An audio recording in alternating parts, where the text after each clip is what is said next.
14 years, $500 million for Vladimir Guerrero Jr. It broke late last night. Ken Rosenthal on the story. There is, as far as I saw, no deferrals, so it's just real money. And it's the second most money ever made by a Major League Baseball player, AJ, because Ohtani has 700, but net present value, it's more like in the 460 range. What did you think of this one? We had talked about numbers like this for a while. Ken has been on this story for probably the past 2 months or so. What I think about it, I think they played this perfectly.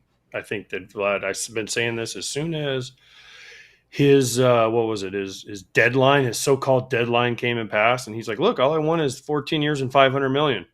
And he basically put it in the team's lap. And with Atkins and Shapiro being possibly on the hot seat, I think that they, he played it perfectly, and he got exactly what he wanted. And good for the Blue Jays fans, good for Vlad Jr., good for Vlad Jr.'s agency. But wow, did he play them like a fiddle? Good for the Blue Jays. Good for the Blue Jays in just the overall sense of this country following this team. You have a player that you can sell. He was homegrown. Actually a Canadian citizen too, being born in Montreal. Like, there's so much that goes behind him. Oh, and he's a really good player.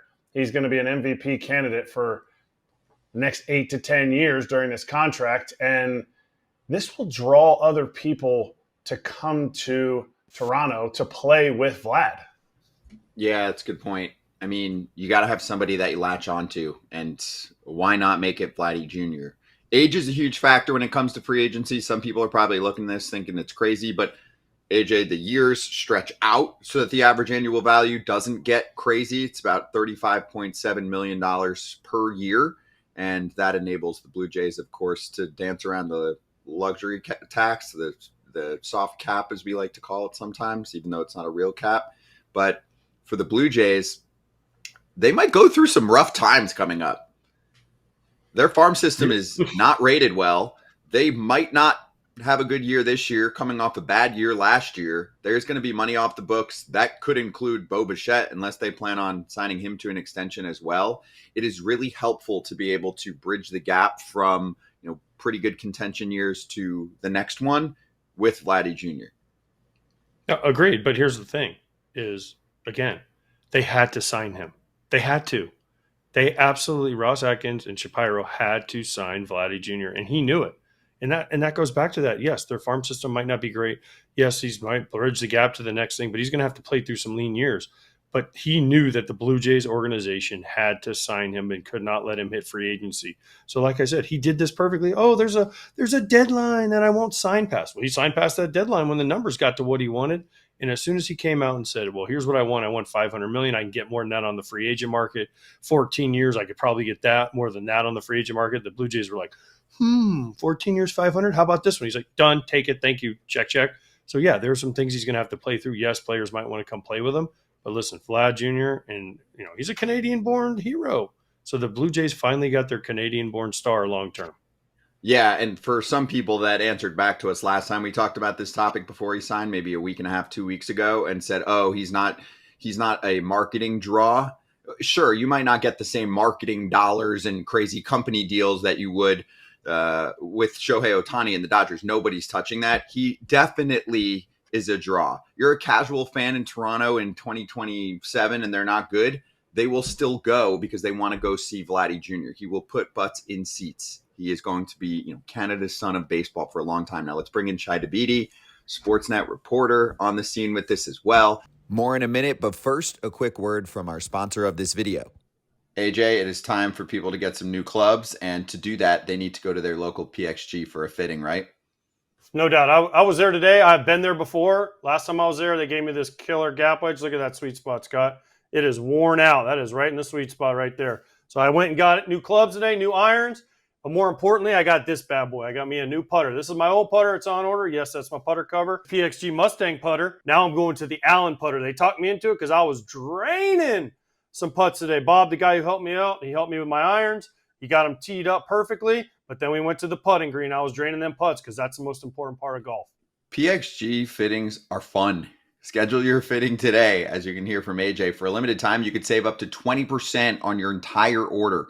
head over to pxg.com/foul. That's pxg.com/foul to save up to 20% on your entire order. pxg.com/FOUL. Restrictions apply. See site for details. And now back to the video. Great to talk to you. Thanks for the time. What did you think when you saw it break and finally happen and the Blue Jays get their big player that they've homegrown to stay here for the rest of his career?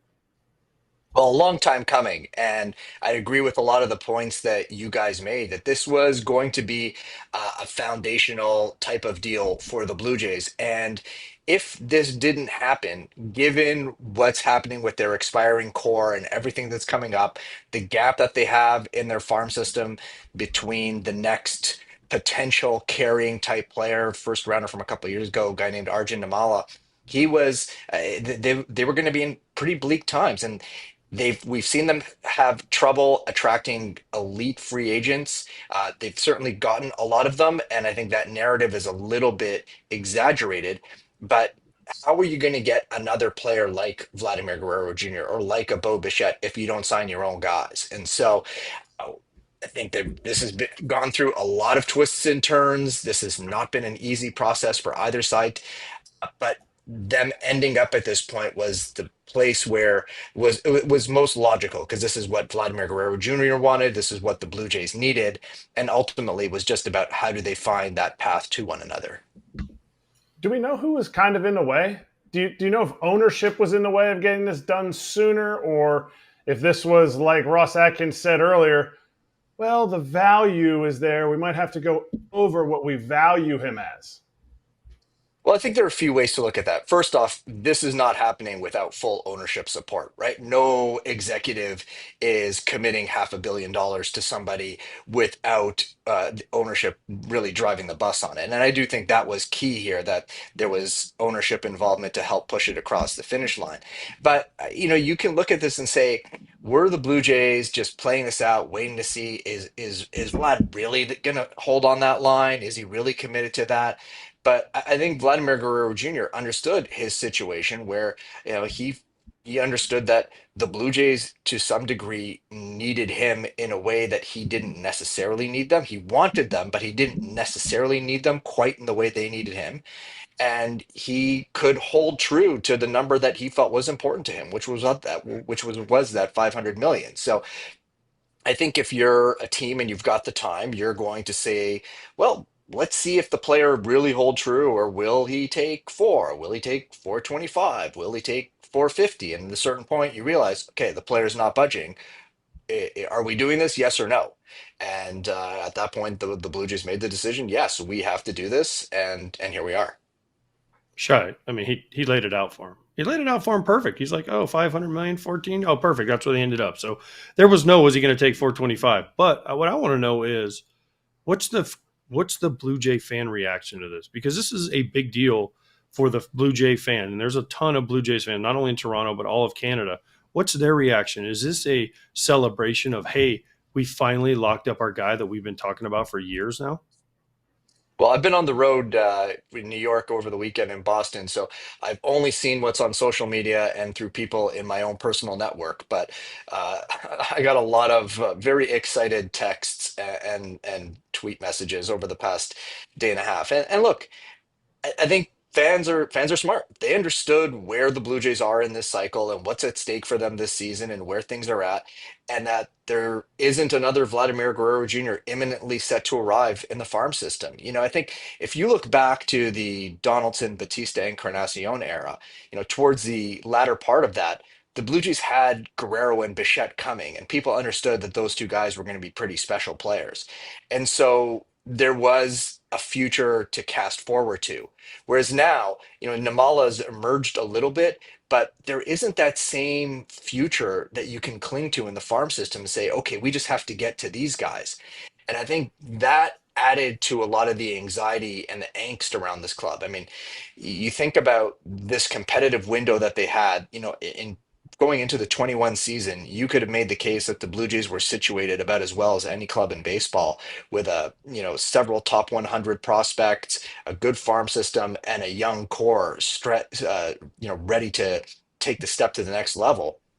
And then they've got zero playoff wins to show for that. And I think that you factor that in, you factor in where the farm system is, and the fact that the core is expiring.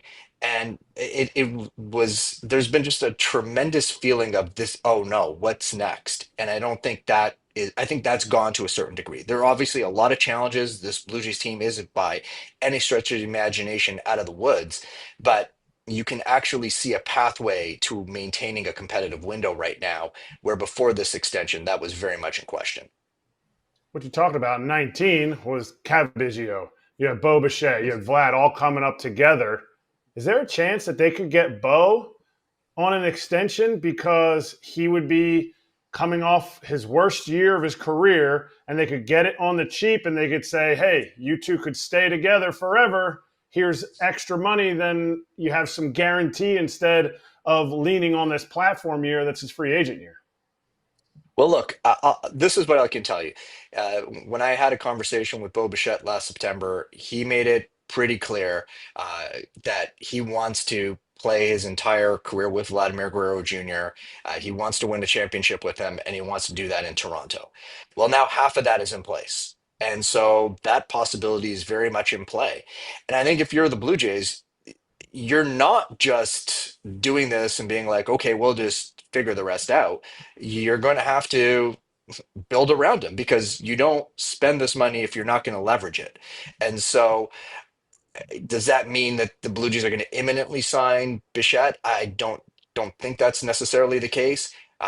There, if I'm in Bo Bichette's camp, I probably want to wait a little bit, let him show not just to the Blue Jays but to the rest of baseball that he is very much the player he's been throughout his entire career, and then proceed from there.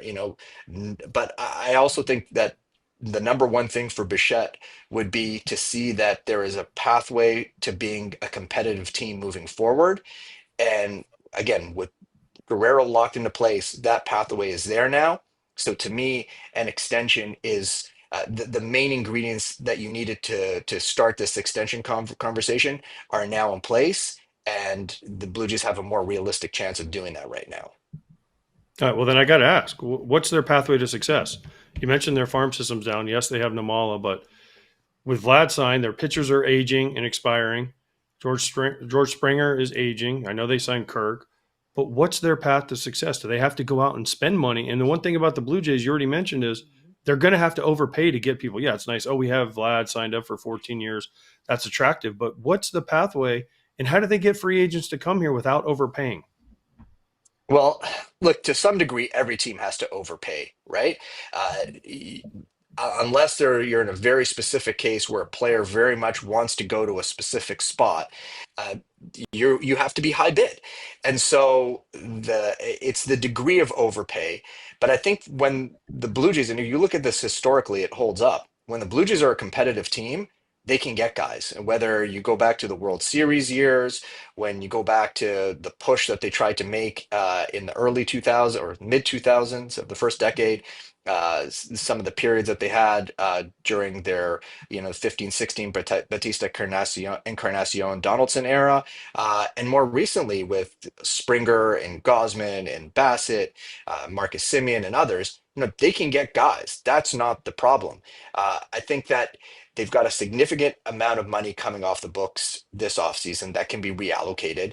They are going to need some of their young players to emerge. And their farm system looks to some degree the way that it does right now because they had 8 pitchers have Tommy John surgery a year ago. But Alek Manoah could be back by later in the summer, and so that gives you, if he's back to who he is, a young piece for the rotation that you can slot back in. Ricky Tiedemann is one of their top pitching prospects. He's going to be coming back from Tommy John, and he can be a factor perhaps as soon as next year. So the situation, while tough, they do need some pieces to fall their way, but it's not necessarily as bleak as it looked a year ago. Jake Bloss, who they picked up in the Yusei Kikuchi deal last year, that could be another piece for them moving forward. Certainly, there's some big upside there after he got to the major leagues very quickly a year ago. So they do have a pathway. They are going to have to spend more. They are going to have to be better in terms of their player development and drafting. They've made some changes on both those ends coming into this year that they are hopeful will help them. And then look, you spend money, you have money. Players are always going to there are always going to be players that need to take their money, and so make some good decisions, and you can stay right in the mix. Will this front office see another year? Is this a move that got the job done to secure the elusive 5 more years for the next rebuild of every GM states when they get their job? I think that's the question on everybody's mind right now. And look, I think one of the things that you have to give this front office credit for is that they've run the business in a way that they've gotten enough confidence from ownership to push their payroll to past the second CBT threshold. And that's a place that, especially with some of the currency challenges that currently exist for the Blue Jays, not a lot of people would have believed that they'd be here even just 3 4 years ago. So that's telling you that they have some degree of trust from ownership. Ultimately, results have to matter, and I think that will be definitely factored into what's ahead. Mark Shapiro is on an expiring contract at the end of the season. Ross Atkins's contract runs through the end of 2026, and this season in a lot of ways could turn into a bit of a referendum on their leadership. And so, getting Guerrero in place should certainly help them. But ultimately, if this season goes awry after 2024 went awry, there are going to be some very significant questions that they're going to have to address in terms of their stewardship. Sure, I got to ask this just because you're in Canada and you talked about currency. Does the CBT for Toronto, does that in Canadian dollars or is it in American dollars? Because it's a difference. So, if it was Oh, one or the that's a other, it big could make a difference. difference. Yeah, yeah, I don't think the commissioner's office wants our monopoly money. They want the stuff that you guys use. So, yeah, look, it's been tough, and the currency has taken a tremendous beating. And as much hedging as you can do in terms of year-long buys and things of that nature, uh, right now you're pushing towards 140, 140 something on each dollar that you're spending, and the amount of collective revenue that comes in that gets distributed to all 30 clubs, that really helps. But something in the neighborhood of 2/3 of the Blue Jays revenues in Canadian dollars, and most of their expenses are in American, and so that takes a big chunk, and to some degree reduces some of their spending power. Got it. Got it. All right. So then I got to ask this or not did Vlad play them like a fiddle? Because I think he did. I think he crushed us. I think him and his agent crushed us with the way they handled this. Remember, soft deadline. I won't sign after this soft deadline. Whatever he said, it was a hard deadline, right? And then Atkins and Shapiro said, "Oh, he's not worth what we think he's worth." And he's like, "Well, I'm worth at least 500, and I'm worth at least 14 years, and I'll get more than that on the open market." And then, bam, guess where he ended up? 14 years, 500 million. And to me, what Eric asked you with about Shapiro and Atkins is they're on expiring contracts. They had to get this done because they didn't want to be the GM and the president that said, we go to ownership and say, we lost Vlad, but we deserve more time, right? So they had to get this done. I think Vlad played them like a fiddle. And from a PR standpoint, Vlad used the fans. He used his cachet as, a Canadian born baseball player and his dad and everything that he had lined up. He used it all perfectly and got a great deal for himself. Yeah, I mean, I don't disagree with that, and I actually think one of the more remarkable pieces of this is that for guys who don't go to the open market, it's hard to really max out. And, maybe Guerrero on the open market does better than five, but he pretty close to maxed out. You get the second biggest contract in net present value in baseball history. Uh, and you don't need 29 other clubs to factor in, that's a good piece of work. So I think there's a degree of, yes, Vlad played this well. The circumstances also aligned really well for him to some extent. And then I think the other element is, the Blue Jays, part of this may be the way they approached it too, where they're like, let's test him. You don't know. I mean, how many guys would have the conviction to say turn down 400 million or 425 or 450 and then go into a season and take your chances? I mean, you've got to have some pretty big stones to take that on. And I think if you're a team, why not press the player and see if he does actually have that conviction? Is he really willing to risk, 400 for 100 million more, right? And then the other piece is, I think, look, especially with the fact that they're under expiring contracts, but when you're talking about a deal that's a decade and a half, it's $500 million. Nobody is doing this without ownership driving the bus. Like you have to have ownership 100% behind this. So as much as to some degree, and I've seen people kind of arguing, oh, this was sort of a desperation move by the front office to try and save jobs. No owner is giving out that kind of contract or allowing that to happen under those circumstances. This is something that would be deeply considered at multiple levels, because even if things go well, the likelihood is that this contract outlives this front office.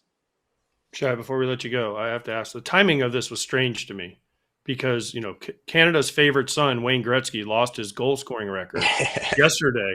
And then the Blue Jays announced this extension right after that. Was that timing on purpose? And how does Canada feel about them no longer having the goal scoring record? Yeah, I mean, you got to steal Ovechkin's thunder, right? Like you can't have that moment and take the spotlight. No, there's a lot of excitement around it because this was one of those records that everybody felt was probably going to stand the test of time, and it didn't really last as long as you might have expected it to. So I think there's a lot of excitement around that. But I think from a timing perspective, all kidding aside.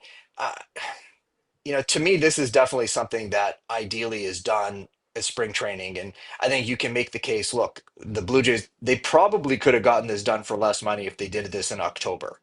And I don't want to be like second guess guy because I was writing about this back last summer that when you're thinking about order of operations, trying to extend Vladimir Guerrero Jr.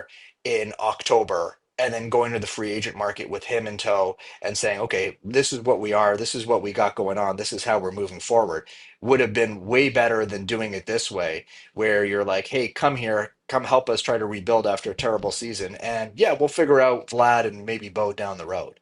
So I think from an order of operation standpoint, this could have been done in October. This could have been done before camp or right at the beginning of camp. And you change a lot of conversations, you change a lot of feeling, you change a lot of narrative by doing that. It's important that they've gotten it done now, better now than never, but earlier better than later as well. Hey everybody, be sure to like and subscribe for more content. We're back here every weekday, all year long, so do not miss an episode. The videos are coming in all day. Here's another video you might enjoy. Baseball the way it should be covered.